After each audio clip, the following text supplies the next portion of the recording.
अरे पति जी, ये क्या, ये आपके साथ ये चिड़िया कौन है? अरे राधा, तुम्हें दिखाई नहीं दे रहा है कि ये चिड़िया है और कौन है? हाँ तो ये तो मुझे भी दिख रहा है कि वो चिड़िया है, लेकिन ये शादी के जोड़े में तुम्हारे साथ क्या कर रही है? ये मेरी पत्नी है, मैंने इससे शादी कर ली है।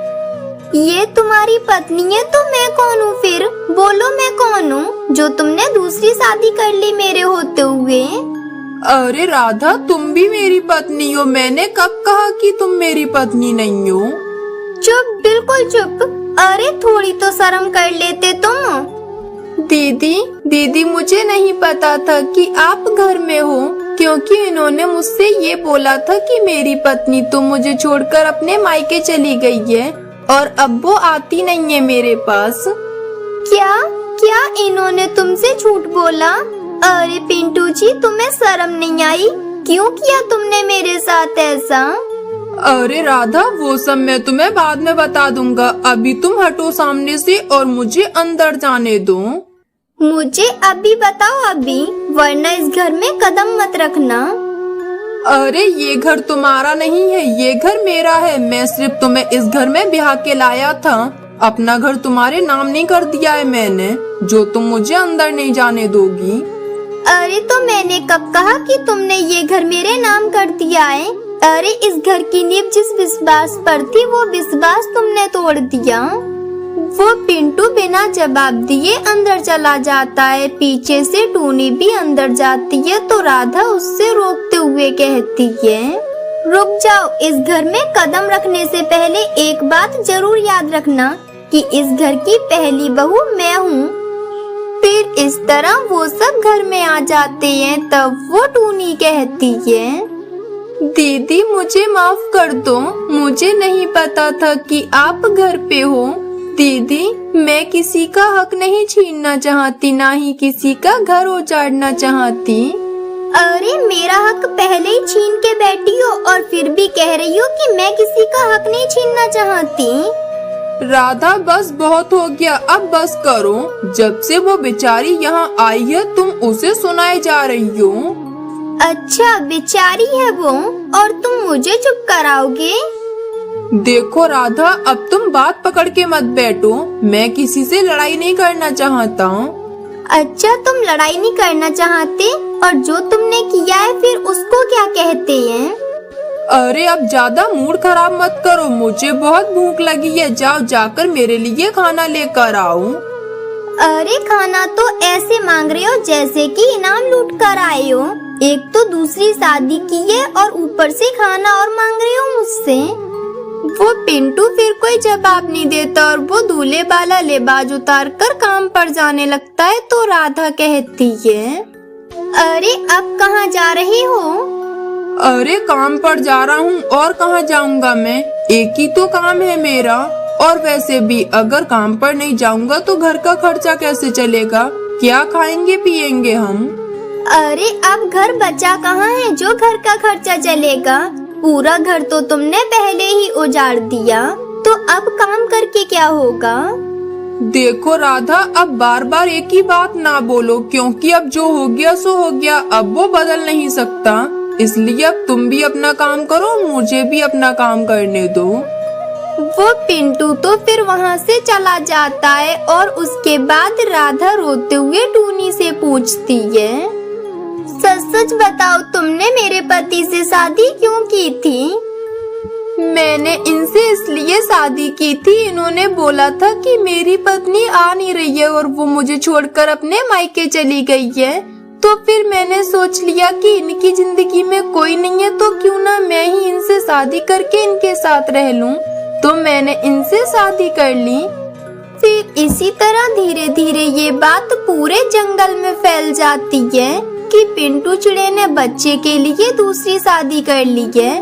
तब मयूरी तोती से कहती है, अरे तोती बहन, क्या तुम्हें पता है कि उस पिंटू ने बच्चे के लिए अपनी दूसरी शादी कर ली है राधा के होते हुए भी?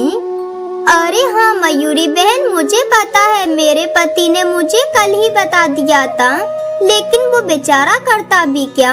अब वो राधा चिड़िया बांझ थी, वो इतने दिनों से माँ नहीं बन रही थी, सब उसे ताने देते, इसलिए उसने अपनी दूसरी शादी कर ली ताकि वो बाप बन सके।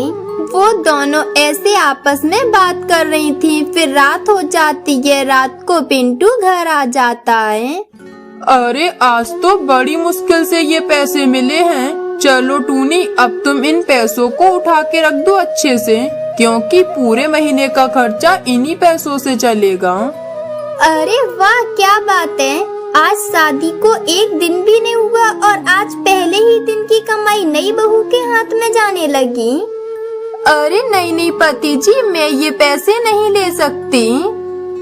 अरे पहले तो तुम जब भी काम करके आते और जो भी पैसे लाते तो मुझे देते थे और बोलते थे कि तुम इस घर की लक्ष्मी हो, सारे घर का खर्चा मैं ही चलाती थी।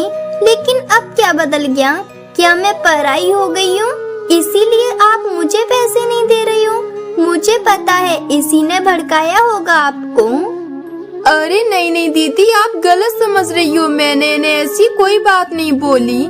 ऐसी बातें तो आप रख लो पैसों को, मैं नहीं रखूंगी। आप वैसे भी बड़ी हो तो आप ही पैसे रखो और घर आप ही संभालना, आप समझदार भी हो। अरे राधा, उसने मुझे कुछ नहीं बोला है। अगर तुम्हें दिक्कत हो रही है तो ऐसा करो, तुम रख लो इन पैसों को। वो चिड़िया तो फिर अपने कमरे में आ जाती है और पिंटू भी वहाँ आ जाता है। तो वो टूनी गुस्से में उससे कहती है, अरे मुझे तो आज पहले ही दिन पता चल गया कि मेरे लिए इस घर में कोई जगह नहीं है और कोई इज्जत नहीं है। अरे तुम मुझे यहाँ लेकर आए और तुमने मुझसे शादी की झूठ बोलकर। मैंने तो सोचा था कि तुम्हारा कोई नहीं है तो मैं तुम्हारी जिंदगी का हिस्सा बन जाऊंगी, लेकिन आज पैसे देने की बारी आई तो वो पहली पत्नी याद आ गई। अरे मेरा कोई अधिकारी नहीं है तो क्यों की तुमने मुझसे शादी? अरे टूनी, तुम ऐसा मत बोलो, देखो मैं किसी के साथ अन्याय नहीं करना चाहता। अरे अन्याय तो हो ही रहा है। अरे उनका भी दिल टूटा है, मैं भी रो रही हूँ। वहीं दूसरी तरफ राधा अपने घोंसले में बैठी रो रही थी और वो अपने आप से कहती है, मेरे साथ मेरे पति ने बिल्कुल अच्छा नहीं किया है। मैं इन पर कितना भरोसा करती थी और इन्होंने मेरे साथ क्या कर दिया। इन्हें मेरे ऊपर दया भी नहीं आई। फिर इसी तरह सुबह हो जाती है। सुबह टूनी राधा के पास आती है और उससे कहती है, दीदी मुझे माफ कर दो और जो कुछ भी हो गया है उसे भूल जाओ। देखो अब मुझे पता होता तो मैं ऐसा कभी नहीं करती। मैं जानती हूँ कि आपका दिल टूटा है, आप बहुत दुखी हो, लेकिन प्लीज अब कुछ नहीं हो सकता, मुझे माफ कर देना। कोई बात नहीं टूनी, शायद मेरे पति की भी कोई मजबूरी रही होगी, लेकिन वो मुझे एक बार बता देते तो ज्यादा बेहतर रहता। पर कोई नहीं, अब कुछ नहीं हो सकता, इसलिए आज से हम दोनों मिलकर रहेंगे और दोनों बहनों की तरह रहेंगे और हम लड़ाई भी नहीं करेंगे। फिर इस तरह वो दोनों एक दूसरे के साथ समझौता कर लेती हैं और मिलकर रहने का फैसला लेती हैं और दोबारा कभी लड़ाई ना करने की कसम खाती हैं। फिर ऐसे ही रात हो जाती है। रात को पिंटू घर आता है। चलो आज भगवान की कृपा से कमाई तो अच्छी हो गई। सोचा था कि आज अच्छा माहौल होगा, लेकिन तुम्हें देखकर तो लग रहा है कि मेरी वजह से इस घर की खुशियाँ कहीं चली गई हैं। ये लो टूनी, तुम ये पैसे रख दो।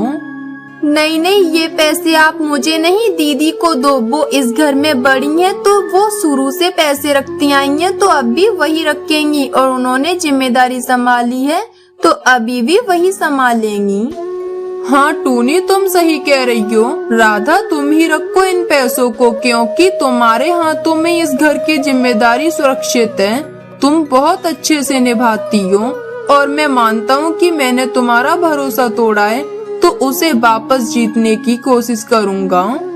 चलिए आप दोनों बैठिए, मैं आपके लिए खाना लगाती हूँ। वो टूनी फिर खाना लेने चली जाती है। तब पिंटू राधा से कहता है, राधा, मैं जानता हूँ कि तुम मुझसे बहुत नाराज हो और शायद तुम मुझे कभी माफ भी नहीं करोगी, क्योंकि मैंने इतनी बड़ी गलती जो की है। लेकिन पति जी, मुझसे ऐसी क्या गलती हो गई थी जो तुमने ऐसा किया? अरे मैंने तो हर सुख दुख में तुम्हारा साथ दिया, कभी तुम्हारा भरोसा नहीं तोड़ा। तुम पे मैं कितना विश्वास करती थी और फिर भी तुमने ऐसा किया। आखिर क्यों? ऐसी क्या मजबूरी आ गई थी? राधा, मैंने ये सब इसलिए किया था कि तुम माँ नहीं बन रही थी और सब तुम्हारे बारे में बुरा भला कहते थे, तुम्हें बांझ कहते थे। मुझसे ये बर्दाश्त नहीं होता था, इसलिए मैंने उससे दूसरी शादी कर ली ताकि हम माँ बाप तब भी बन जाएंगे। लेकिन राधा, बस मैंने इतनी गलती की है कि मैंने तुम्हें नहीं बताया, पर मैं तुम्हें बताता भी कैसे? मुझ में इतनी हिम्मत नहीं थी कि मैं तुमसे ये बात कह सकूं। फिर मुझे लगा कि शायद तुम हामी ना भरो इसके लिए, इसलिए मैंने खुद ही शादी कर ली। प्लीज मुझे इसके लिए माफ कर दो, मैंने अब तुम्हें सब बता दिया। अरे अगर ऐसी बात थी तो तुमने मुझे क्यों नहीं बताया? तुमने अपने आप ही दूसरी शादी करने का फैसला ले लिया। अरे हम बच्चा तो अनाथ आश्रम से गोद भी ले सकते थे, लेकिन तुमने ऐसा क्यों किया? राधा, अब जो हो गया सो हो जाने दो और तुम दोनों एक दूसरे के साथ समझौता कर लो और दोनों बहनों की तरह रह लो। अरे वो तो हमने कब का कर लिया, वो तो हम मिलकर रह लेंगे। लेकिन तुमने बहुत बड़ी गलती की है। तुम अगर उसे बता देते तो वो तुमसे शादी नहीं करती, और अगर मुझे बताते तो मैं करने नहीं देती। अच्छा राधा, तो अब तुम इस बात को छोड़ो, टूनी आती होगी खाना लेकर। फिर इस तरह टूनी उनके लिए खाना ले आती है, फिर वो सब मिलकर खाना खाते और खुशी खुशी रहने लगते हैं। अरे चिड़िया, मुझे पता है ये ऐसे नहीं बताएगी, इसे तो मैं बताती हूँ अभी। ये कहकर वो मयूरी तो क्यूटी के पास आती है और उसके गाल पर अपना पंख मारने लगती है। अरे बस करो मालकिन, बस करो, मेरी बेटी को ना मारो ऐसे, वो अभी छोटी है। क्यूटी मेरी बेटी, तुम भी चलो मेरे साथ और अपना स्कूल बैग ले चलो। तुम वहीं पे अपना होमवर्क कर लेना। नहीं मम्मा, मैं नहीं जा रही वहाँ आपके साथ, वो मयूरी आंटी मुझे बहुत डांटती हैं। अरे नहीं मेरी बेटी, वो तुमसे कुछ नहीं कहेंगी, तुम चलो मेरे साथ। वो क्या है ना, मैं तुम्हें अकेले नहीं छोड़ सकती यहाँ। वो राधा तो फिर अपनी बेटी को साथ लेकर मयूरी के घर आती है। तब राधा वहाँ आकर अपनी बेटी से कहती है, क्यूटी बेटी, तुम यहाँ बैठकर अपना काम कर लो और इनकी किसी चीज को हाथ न लगाना। ठीक है मम्मा, मैं इनकी किसी चीज को हाथ नहीं लगाऊंगी। अरे ये क्या, तुम आज से फिर ले आई यहाँ पे? अरे ये हमारा सारा घर गंदा कर देती है, और एक तो इसके ऊपर से बदबू आती है। अरे नहीं नहीं, ये आज तुम्हारा घर गंदा नहीं करेगी और इस पर से अब बदबू भी नहीं आएगी, मैंने उसे आज ही नहलाया है। अच्छा चलो ठीक है, अब तुम काम कर लो जल्दी से कि यहाँ बैठकर मुझसे पंचायती करती रहोगी। और हाँ, फिर बाद में तुम्हें घर की साफ सफाई भी करनी है, पहले जाकर बर्तन धो लो। वो राधा तो फिर अपने काम में लग जाती है। वहीं मयूरी का बेटा बबलू अपनी कार से खेल रहा था। जब वो अपनी चाबी वाली कार चलाता है तो वो क्यूटी के पास जाकर रुकती है। तब क्यूटी उस कार पर अपना पंख लगा लेती है। अरे वाह, ये कार कितनी अच्छी है, इसका कलर भी अच्छा है। अरे चिड़िया, तुम मेरी कार से अपना पंख ना लगाओ, मम्मा कहती हैं कि गरीब पक्षियों के पंखों में कीटाणु होते हैं।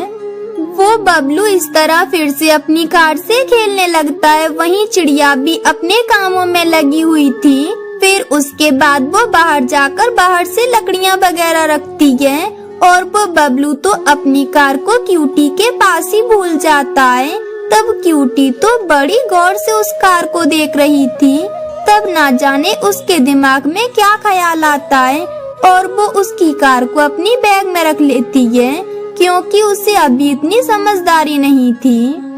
क्यूटी मेरी बेटी, चलो अब घर पे हमारा काम खत्म हो गया। वो दोनों माँ बेटी तो फिर घर आ जाती हैं। घर आकर क्यूटी अपने आप से कहती है, मैंने अगर ये कार अभी अपने बैग से निकाली तो मम्मा इसे देख लेंगी और वो मुझे पूछेंगी, इसलिए मैं नदी पर जाऊंगी, तब वहाँ जाकर इससे खेलूंगी। वो क्यूटी तो ऐसे कह रही थी, वहीं दूसरी तरफ बबलू अपनी माँ से कहता है, मम्मा मम्मा मेरी वो लाल वाली कार कहाँ गई जो पापा ने मुझे मेरे जन्मदिन पर दी थी।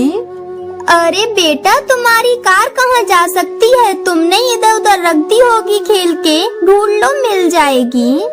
मम्मा मैं कहीं रखकर नहीं भूला, मैं यहीं खेल रहा था। अरे हाँ याद आया, जब मैं खेल रहा था तब क्यूटी बैठी थी और उसी के पास में छोड़ के चला गया था, कहीं वही तो नहीं उठा ले गई। ये गरीब बच्ची हमेशा ही ऐसा करते हैं। तुम चलो, मैं अभी जाकर देखती हूँ उसे। वो दोनों माँ बेटे तो फिर राधा के घर की तरफ आते हैं। वहीं दूसरी तरफ राधा क्यूटी से कहती है, मेरी बेटी क्यूटी, तुम हमेशा ईमानदारी से काम करना, कभी किसी के साथ गलत न करना। जैसे मैं कर रही हूँ ईमानदारी से, वैसे ही तुम करना। तुम्हारे पापा भी हमेशा ईमानदारी से ही काम करते थे। वो ऐसे कह रही थी कि तभी उसके दरवाजे पर दस्तक होती है। क्यूटी मेरी बेटी, तुम यहाँ बैठो, मैं देखती हूँ कौन आया है बाहर। वो क्यूटी तो बहुत ज्यादा डर जाती है, कहीं बाहर वो बबलू तो नहीं आ गया है। चिड़िया कहाँ है वो चोरनी? अरे मयूरी बहन, कौन है चोरनी? आप किसकी बात कर रही हो, मुझे साफ साफ बताओ। आंटी, आपकी बेटी क्यूटी, वो है चोरनी मेरी, वो लाल वाली कार चुरा लाई है। ये कहकर वो दोनों माँ बेटे घर के अंदर आ जाते हैं। तब राधा अपनी बेटी से कहती है, क्यूटी मेरी बेटी, ये बबलू क्या बोल रहा है? मुझे जवाब दो इसकी बात का। तुमने इसकी कार चुराई है क्या? बोलो जल्दी। अरे चिड़िया, मुझे पता है, ये ऐसे नहीं बताएगी, इसे तो मैं बताती हूँ अभी। ये कहकर वो मयूरी तो क्यूटी के पास आती है और उसके गाल पर अपना पंख मारने लगती है। अरे बस करो मालकिन, बस करो, मेरी बेटी को ना मारो ऐसे, वो अभी छोटी है। मेरे बैग में है आपके बेटे की कार। देखा चिड़िया, तुमने अब बोली ना ये। वो दोनों माँ बेटी तो बहुत रोती हैं। तभी बबलू भी उसके बैग से अपनी कार निकाल लेता है। चिड़िया, तुम कल से मेरे यहाँ काम पर ना आना, क्योंकि मैं तुम्हारे जैसे चोर पक्षियों को काम पे नहीं रख सकती जो मेरे ही घर में चोरी करे। मैं कोई दूसरी नौकरानी देख लूंगी। वो दोनों तो फिर वहाँ से चले जाते हैं। क्यूटी और राधा दोनों ही रो रही थी और क्यूटी बहुत ज्यादा डर रही थी। वो सोच रही थी कहीं उसकी मम्मा उसे ना मारे, पर वो उसे कुछ नहीं कहती। मम्मा सॉरी, मुझे माफ कर दो, मुझसे गलती हो गई। मेरी बेटी, ये तुमने सही नहीं किया, तुमने बहुत गलत किया था बेटी। हम गरीबों के पास ईमानदारी के अलावा कुछ भी नहीं है। तुमने ऐसा क्यों किया था? मम्मा, मुझे कुछ समझ नहीं आ रहा कि मैंने ऐसा क्यों किया और कब कर दिया मैंने ऐसा। मैंने वो कार कब अपने बैग में रखी, मुझे कुछ याद नहीं। मम्मा, मेरी वजह से आंटी ने आपको काम से निकाल दिया, अब हम क्या करेंगे? कोई बात नहीं बेटा, मुझे पता है कि तुमने ऐसा क्यों किया, क्योंकि तुम्हारे पास खिलौने नहीं है। तुम भी बच्ची हो, तुम्हारा भी मन करता है खेलने का, पर मैं ही गरीब हूँ, इसीलिए मैं तुम्हें कुछ नहीं दे पा रही। पर अब मैं तुमसे वादा करती हूँ, मैं तुम्हें सब दूंगी, खिलौने भी दूंगी। लेकिन मम्मा, आप मुझे कहाँ से खिलौने ला कर दोगी? आपके पास तो इतने पैसे नहीं हैं। मेरी बेटी, तुम चिंता ना करो, अब मैं खुद का ही कोई काम करूँगी।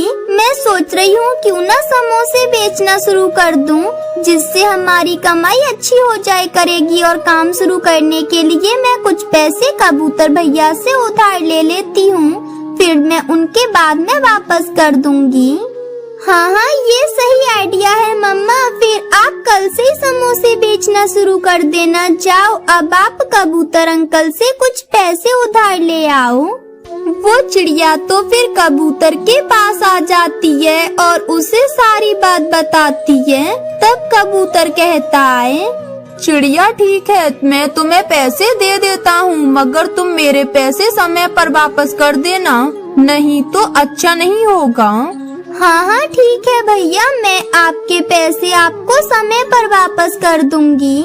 वो कबूतर फिर उसे पैसे दे देता है। चिड़िया पैसे ले आती है और वो अपना समोसे का ठेला लगाना शुरू कर देती है। वो समोसे बेच रही थी कि तभी वहाँ एक हरी तोती आती है। अरे चिड़िया बहन, आप क्या बेच रही हो? खुशबू तो बहुत अच्छी आ रही है।